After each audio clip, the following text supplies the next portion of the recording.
what you want, when you want it, where you want it. This is The Mesh.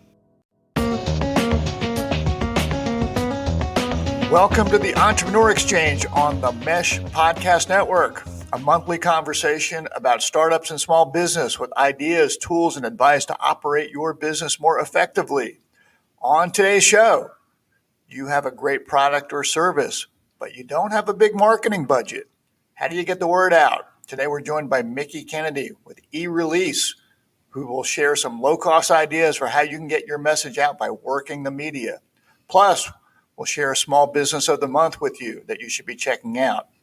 My name is Jeff Newville. I'm your host. I'm director of the Manufacturing Solutions Center in Conover, North Carolina, where we work with startup manufacturers and small businesses to help them grow, add jobs to our U.S. manufacturing base.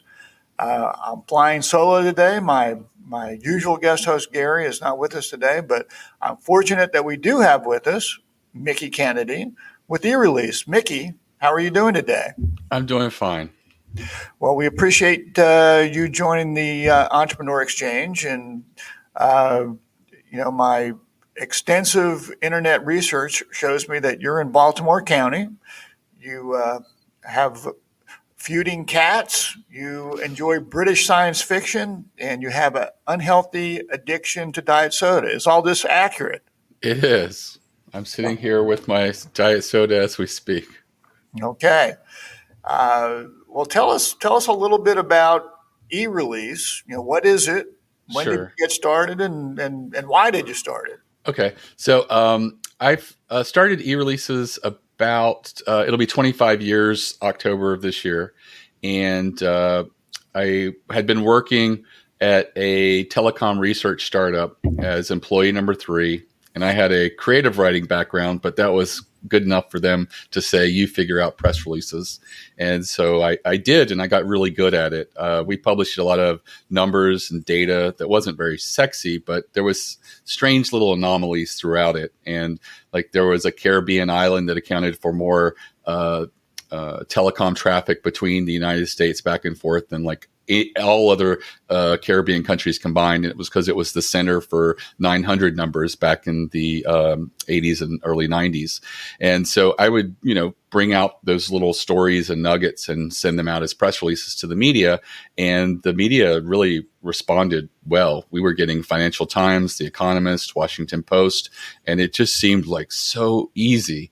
And so I just thought to myself, why aren't other small businesses doing this? I had talked to some small businesses, and they just said that there was, it's a roadblock. One had won a national award and wanted to get someone to help them send out a press release, but they couldn't get any help because PR firms work on a long-term contract. And so that gave me the idea for eReleases. And I spent about a year collecting email addresses and talking to journalists and asking if I could send them press releases, and launched with about 10,000 journalists in my database. And today we've partnered with PR Newswire, and, we use their database as well. And it's got like over 1.7 million journalists in there altogether internationally. So it's definitely changed a little bit, but I feel like I'm providing more and more value to my customers over time. That's good. So now it sounds like you probably started as a solo operation. Do you have some other folks working with you at this point in time? I do. I have about 10 employees right now. But when we started, it was just me. And I agonized over hiring my first employee because now you're responsible for someone else. And if you have a bad month, you face the facts of, do you have to let them go? And I really agonized. By the time I hired my first employee, I probably should have been hiring my third. But I was spread very thin, and eventually I just brought people on board, and it's worked out really well. I can say that it did not come without some kicking and screaming, because I am not a good manager of people, and it took a while for me to recognize that. And in April of 2015, after having an HR consultant that I was friends with in a marketing mastermind I belonged to. She analyzed my business to figure out why my staffing issues were so bad. And she came back and said it was me, that I'm a micromanager, and I'm the problem. So I stepped away from the day-to-day operations in April of 2015. And the employees, most of the employees that were there at the time are still there. I had previously been dealing with turnover of 1 year on average. And so all my problems went away when I stepped away from the business. And I think it's because as an entrepreneur, you want everything to be perfect. And so you just agonize over every little detail. And it really is, picking apart your employees and making them feel not confident in their job and not feeling truly valued. Well, we're going to talk about marketing and getting your message out, but I think that's a pretty important point and important lesson from someone starting their own business, and that often people start their businesses, they have the technical expertise, but they might not have the management experience, background, and working with people, and being able to take a step back and recognize your strengths and your weaknesses is pretty significant. Not everybody probably wants to hear the message that you're the problem, or you might not have the right skill set for actually scaling and growing the business. But bringing in folks that can help with that management is really going to be critical for you to be able to continue to grow. Absolutely. So, well, let's talk a little bit about eReleases. When I think about press releases, I mean, I'm of an age where I enjoy reading newspapers, although a few and far between now are the paper kind. They're more the online kind at this point in time. I worry that my kids and younger people might not be always getting their news from newspapers, but getting their news from other areas. So when tell us about who should a small business be sending press releases out to, and hey, does that still work? People still does that still get the right message out? Sure. It does still work. During the pandemic, we did a press release for a nonprofit initiative called Dining Bond Initiative that was meant to help restaurants that were closed during the early stages of the pandemic. And it basically, you nominated your favorite local restaurant. If they were able to get in touch with them and they accepted, you could basically give money that would sort of be backed by a dining bond gift certificate. And the money would go directly to the restaurant to help pay their staff to, they were all stuck at home at the time. And it is one press release generated over 150 articles. We stopped counting because there was just so many daily newspapers, smaller ones across the country that picked it up. It generated in excess of $10 million in revenue. All from one press release. And so it's really hard from a marketing standpoint to say, hey, you do one $400 press release and you get 10 million plus. It's definitely an extreme example, but it shows the opportunity of leverage. If you have something that's really newsworthy or really just hits the media at the right moment, it can do extremely well. And I think that one did well because we were stuck at home. We didn't have a lot of positive news. And there was a lot of uncertainty, and we didn't feel like we had any control. But here was something you could control and do. You could give $30 to your favorite local pizza place down the road or something like that. And so it did really well. And I think it's a really great example of the opportunities that are there with the media, because if you are sending out something that really resonates with the media, it can go really far. And it's not unusual for clients to come to me and say, hey, we got a influx of orders as a result of some media exposure, or in one case, someone gets a couple hundred visitors from one article, and they're just like, but we got like 60 orders. It's like a 60% conversion rate. Is that unusual? And it really isn't, because when someone reads an article about someone and then clicks through to you, they're invested. That article is like third-party corroboration or social proof. It's not like an ad. And so there's all this credibility that's created, and this warm feeling of wanting to do business with this company they just read about. So often they'll just click through and buy.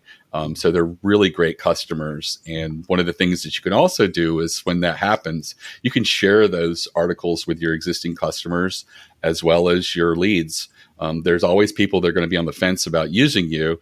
And if this tips over other people, that, that implied endorsement of getting an article written about you, a journalist, picking you up, it could do the same thing with a lead. And also, don't forget, the customers are always routinely shopping around to see if they can get a better price, or if the grass is greener on the other side. And this could be a big indicator to them that they've got the right company that they're working with, and they don't need to do that. So that's one of the really benefits of building credibility through PR, getting this earned media. You said credibility a couple times, and I would think that one of, if I'm starting a small business in Hickory, North Carolina, which is where I live, and starting a service business that has a limited geographic reach, and I want to send something to my local papers. I would think that one of the challenges that you probably are good at addressing is, how do you put a press release together that doesn't sound like an ad, and creates that credibility? I mean, how to sort of distinguish between not overselling and providing the facts versus falling into that trap. Right. So you don't want to come across as saying best company in the world without some metrics to define that. It's better to stick to the metrics. 80% of our customers feel like we're the best solution they've ever tried. That's a much better lead because it's backed by real data. So journalists love numbers and data. It doesn't have to be your numbers or data. You can actually take public data that's out there. If you have a product or solution for a problem in your industry, that's what you solve. Talking about those problems, 60% of people in this industry experience this, and this is how our product does it. It makes it a lot easier for journalists to build a story. And at the end of the day, you have to recognize that journalists are story builders, and the press release has to have the building blocks for them to build out a story. One of the common press releases that we get at eReleases is a product launch press release. And often it's just, here's a new product and here's a list of features. And what they could be doing to flesh it out and give more building blocks for a story would be to include a case study.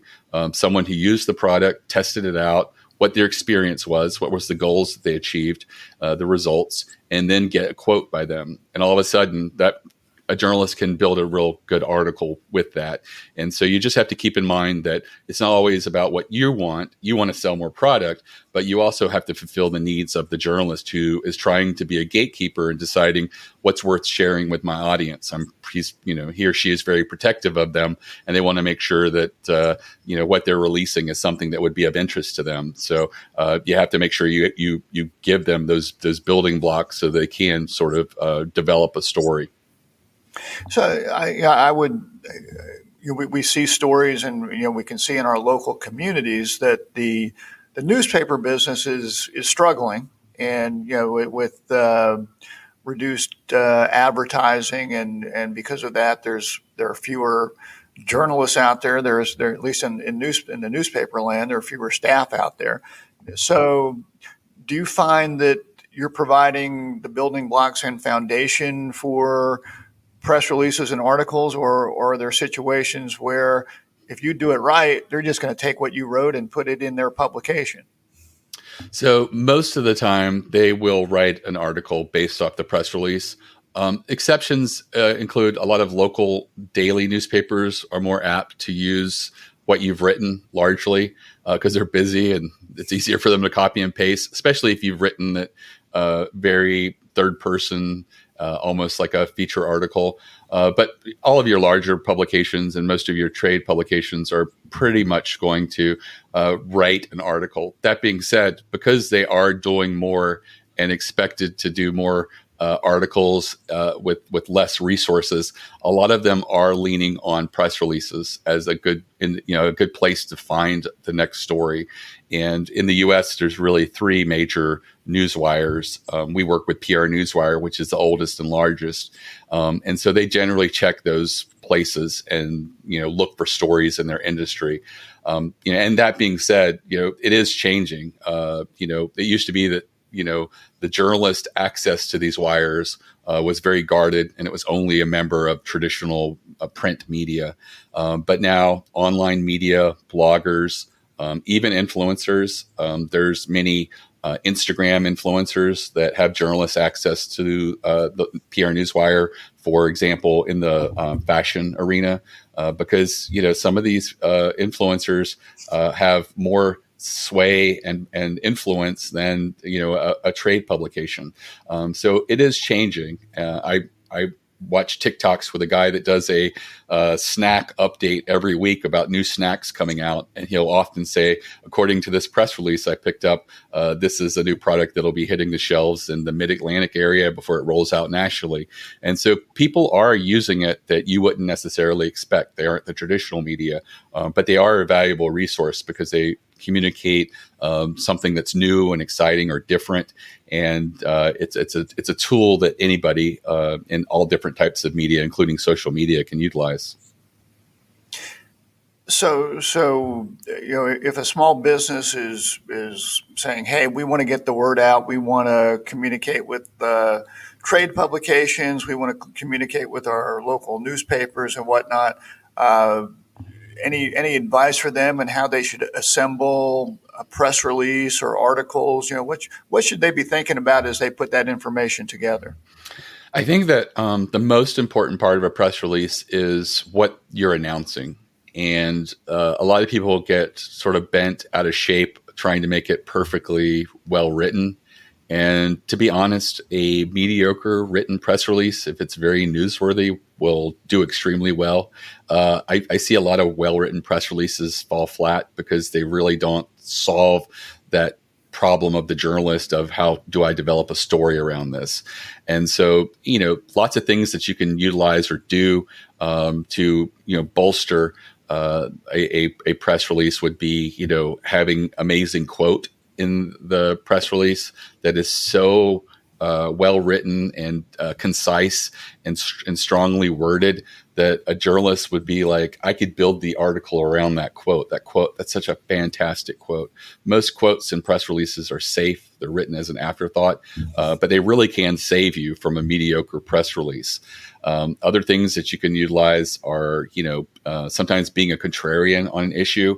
You got to remember, journalists are fair and balanced. So if there's something trending in your industry, like everybody talks about electric cars being good for the environment, and this is the way forward. But if you're the one person who raises their hand and says not so fast, the mining operations are an environmental quagmire. Getting these minerals to make batteries out of the ground is just terrible from a human standpoint of labor as well as the environmental cost. Plus, we haven't really solved what we're going to do with these batteries at the end of their life, or maybe we should hold on a little bit longer before embracing electric cars so broadly. It's a rational argument, but it is a counter argument. And so anytime a journalist covers electric cars, you have the opportunity for them to plug you in, because being fair and balanced, they want to portray both sides. And often there's hundreds, if not thousands of people raising their hands that have the same viewpoint, but very few people raising their hands and saying, here's the contrarian viewpoint.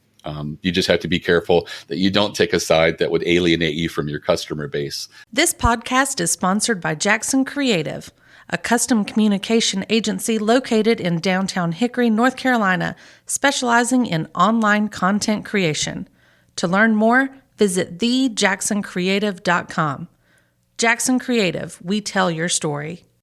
I had one person who took it as a mission to take every contrarian issue in his industry, and he did routinely get picked up. But he also said that a lot of his customers were sort of rankled by the fact that he was taking all these controversial issues. So I told him, you just have to have a balance. The goal isn't to pick every contrarian viewpoint, but contrarian viewpoints that you can, honestly defend and aren't going to alienate you from your customer base. But there's also other opportunities. I have clients who try PR and it doesn't work. And I always tell them that if you want to try one type of press release that will always work, do a survey or study within your industry. It's not as difficult as it sounds. A lot of people, their eyes glaze over when you tell them this. And I tell them it's as simple as, going to SurveyMonkey, creating a 16 question survey, 4 questions on each page, 4 pages. So if someone stops halfway, you still have 8 responses to 8 of the questions. And then take that link and share it with either your audience, and a lot of people don't have a large enough audience to do a survey. Partner with an independent or small trade association. They don't get a lot of love or attention. And so if you approach it by saying, hey, will you send this survey link to your members? In exchange, I will include you in a press release I'll be issuing over the wire shortly after the survey has been conducted. Most of them will say yes. They really don't get a lot of media attention themselves, so they will see this as a win-win opportunity in most cases. I have had a couple come back and say, could we co-brand the survey with us?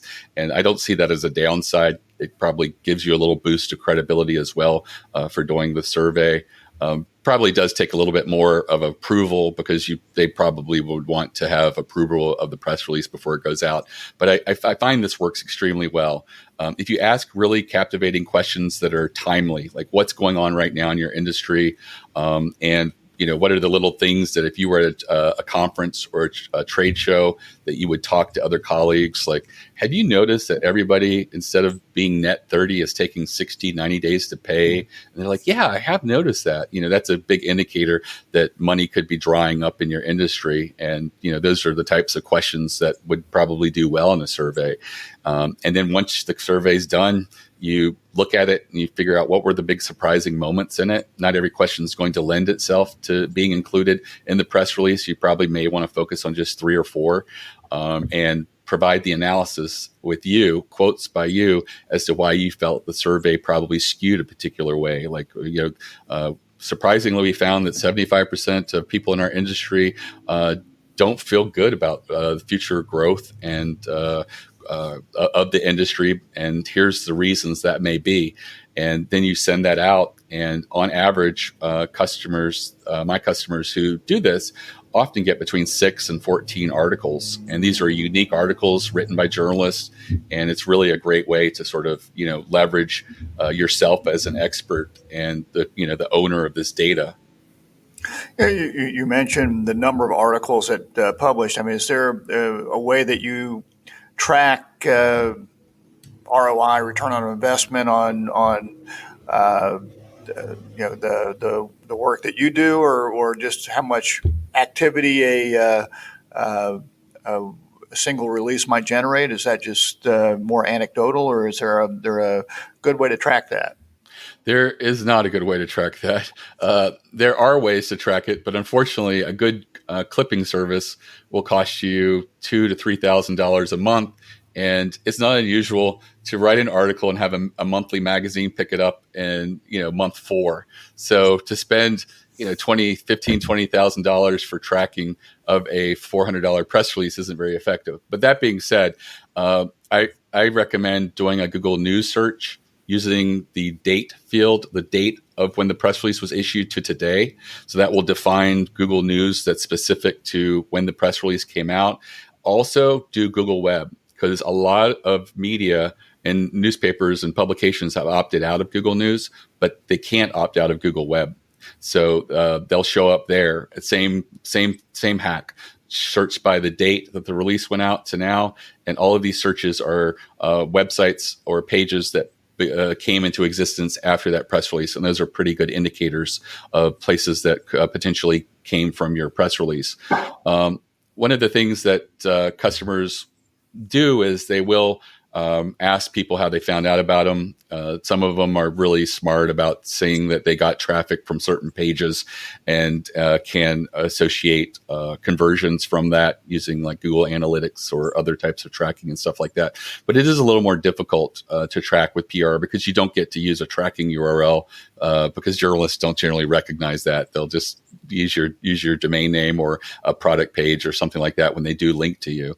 And it's also not unusual for the media to not link to you at all. I think the New York Times rarely links to anybody, the same with Wall Street Journal and these other places. But that being said, if someone reads an article about you and they do a search for you, they're likely going to find you. And if they're not, because you know that your company is one of those that has a generic sounding name, it's probably a good idea to advertise on your brand name around the time that you issue the press release so that people will find you if they do a search for you.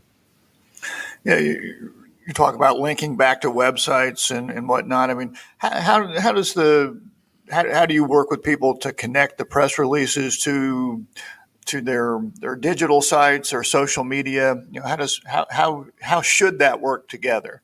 Right. So I feel like anytime you issue a press release, you should share that with your audience, your own social media, put it on your website. I always encourage customers to have their own newsroom on their website, but I recognize that a lot of small businesses, it's too big of an ask to redesign their website. So if you have a blog, that's a good place you could just add your press releases to as well, rather than not having it on your website. I mean, it's content rich, keyword rich pages.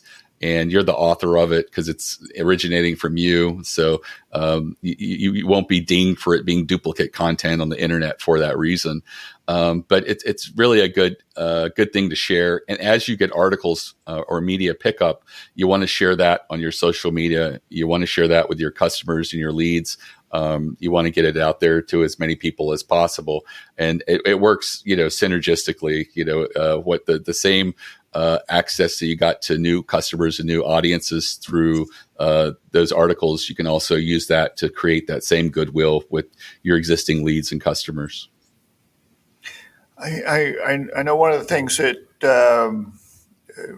you've mentioned is honing your unique selling proposition to focus on coverage, which, again, trying to find ways to distinguish your business from your competitors. I mean, how do you, when you work with clients, when you work with customers, how do you help them with that and recommend that they focus themselves a bit?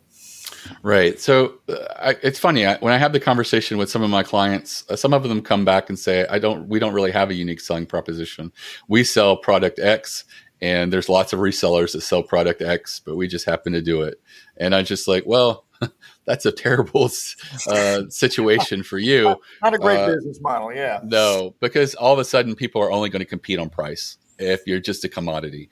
And so, and some of these people, it turns out, aren't commodities. They just don't take into account, like, well, unlike the other resellers, we provide, online training and we have a video library of how to use these products and best practices and stuff like that. And I'm like, well, that gives you an edge. That can be a unique selling proposition. If someone was looking at just buying it from company A and you, that would definitely make them more likely to use you. And so you really want to create something that you do that's a little bit different than everybody else and own that and put a moat around it, protect it, and make sure that you communicate that to your customers and to your leads as well.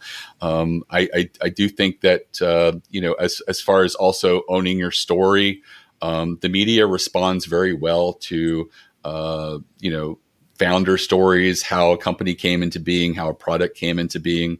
If you ever watch Shark Tank, you'll know that one of the things they talk about is, here's my story, here's how my business came to be, here's how this product came to life. And it's because people really like that journey, that personal journey of people. And so that's another opportunity to incorporate into your company story, your personal story, and be authentic while sharing something that people resonate with. I had one client that had an embarrassing story where they got caught off guard by a promotion that they did, and they had to cancel Thanksgiving and have the whole family, putting packages together to go out Monday morning when mail reopened. And it was something that I encouraged them to put in their press release, and they did. And it became the lead story or anecdote in a story about them in Inc. magazine. And I don't think it would have happened without that. And if you notice reading Inc. magazines and a lot of these entrepreneurial publications, you'll see a lot of them will talk about the journey, the story, the obstacles, the vulnerability, the things that someone overcame or had to deal with. And I think it's because we, as readers or an audience, we like those, we respond to those. It's the human interest thing that sort of, creates this feeling within us. And I think that that's really powerful. And a lot of people just take it for granted. Yeah. I hear what you're saying, and that it really can humanize a company, a story, and take it out of a little bit of that third person generic, here's the news, we're just going to read it. It really personalizes it. So I think that sounds good. I guess I'm going to call you a small business owner. It sounds like obviously you've grown since your inception, but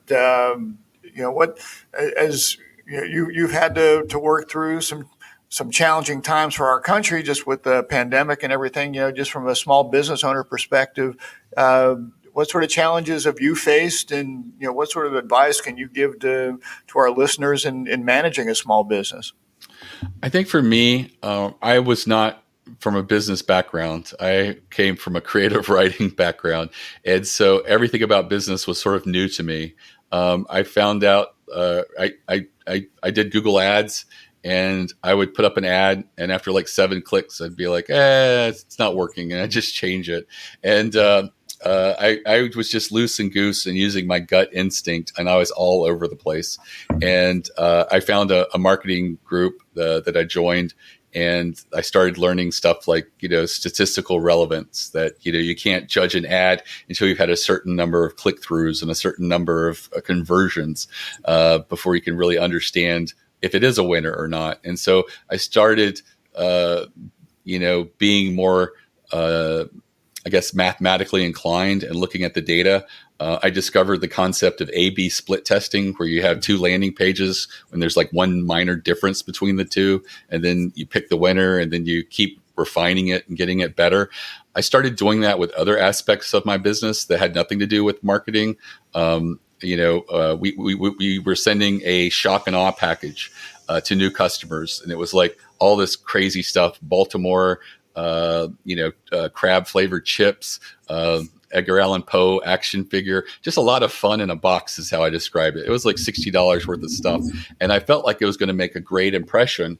But someone told me that they found it a little unprofessional. And rather than get angry or offended by it, I spent 6 months sending new customers that, or just a book and a welcome letter. And then we measured the value of these two populations.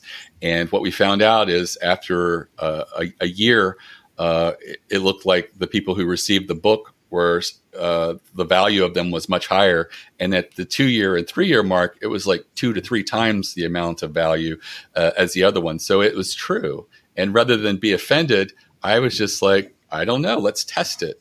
And so try to test a lot of little things in your business, workflows. If you feel like this is the way to onboard a customer, maybe there's a couple of suggestions of alternate ways, and you could just test those 2 populations and see if it does make a difference. Does one population become a better customer as a result of their journey? So if you feel like, hey, I feel like if we hold their hand and call them and do a lot of follow up and provide a lot of training and stuff with one population, and the other one, we just sort of let them loose and maybe send them to a video resource if they have questions or are looking for things. Is it that most people can be disciplined enough to do it themselves, and the spend is, the revenue is the same, or is there a difference? And I try to do little things like that throughout my business where, I don't get offended. I just, learn and move on. And I think that's why when I found out I was a micromanager and couldn't help myself, that I just took it as it came and just adjusted accordingly and put myself out of the equation. Well, I think not taking offense to some of the results that you put ideas in place. You think they're going to work. Sometimes they do, sometimes they don't, and not getting upset about it when they don't, and actually learning from it is that's a great lesson there. And I'll say if you do have any of the Edgar Allan Poe action dolls left over, I'd be interested in securing one. We can talk about that later. Yeah. So, well, look, Mickie, I really appreciate you joining us today. We like to do a little lightning round with our guests. Would you be up for some quick questions, quick answers that might not be as business oriented? Yes, I would. Okay. Well, this month's lightning round is sponsored by Ned Ryerson Insurance. Whole life, auto, flood. You can't have enough insurance? Check out Ned Ryerson Insurance on the internet. So I'm going to throw some quick questions at you. Don't overthink it. Here we go. Mickie, what is your biggest pet peeve? I think people who don't value your time, people who are late or just no show. That can be pretty rude. I'm with you on that. What toppings do you put on your pizza? I am a pepperoni and onion guy. Where do you stand on pineapple? I'm neutral. I've had Hawaiian pizza that's good, but it's not something that I would seek out often. Beatles, Rolling Stones, or Taylor Swift? I'm going to say Beatles. It's hard to go wrong there. Do you have a go-to adult beverage? Gin and tonic. Harry Potter, Star Wars, or Godfather movies? Star Wars. Last question for you. If you could have one superpower, what would it be? Read people's minds. Okay. You could be a dangerous man. Mickie, thank you so much for joining us. If people want to find eRelease, where should they be looking? So the website's eReleases.com. All of our social media is on the lower right. I do have a free masterclass that's an hour-long video tutorial about doing an audit and determining what kind of strategic types of press releases you could be doing as opposed to the normal releases that don't work. And it's at eReleases.com/plan, PLAN. And again, it's completely free.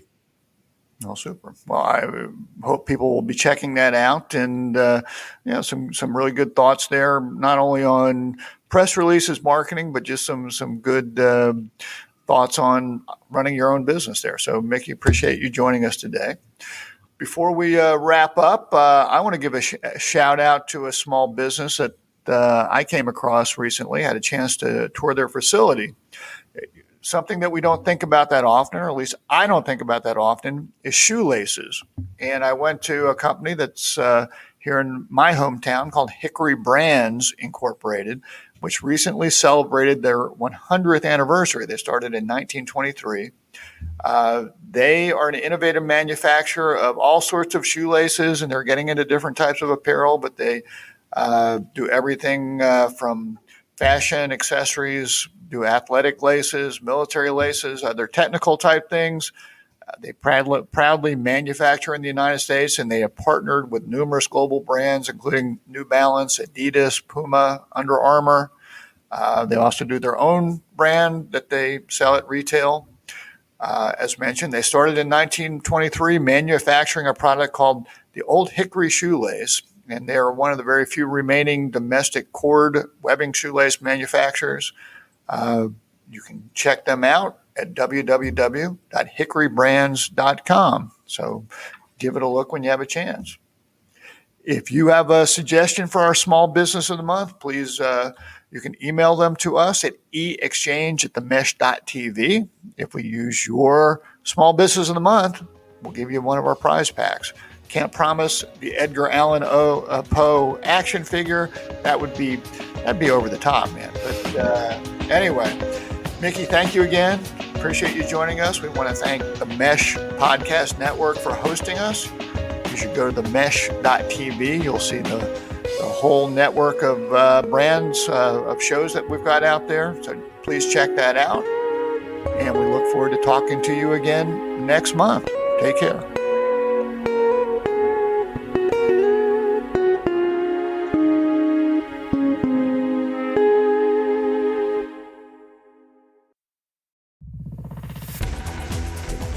You've been listening to The Mesh, an online media network of shows and programs ranging from business to arts, sports to entertainment, music to community. All programs are available on the website as well as through iTunes and YouTube. Check us out online at themesh.tv. Discover other network shows and give us feedback on what you just heard.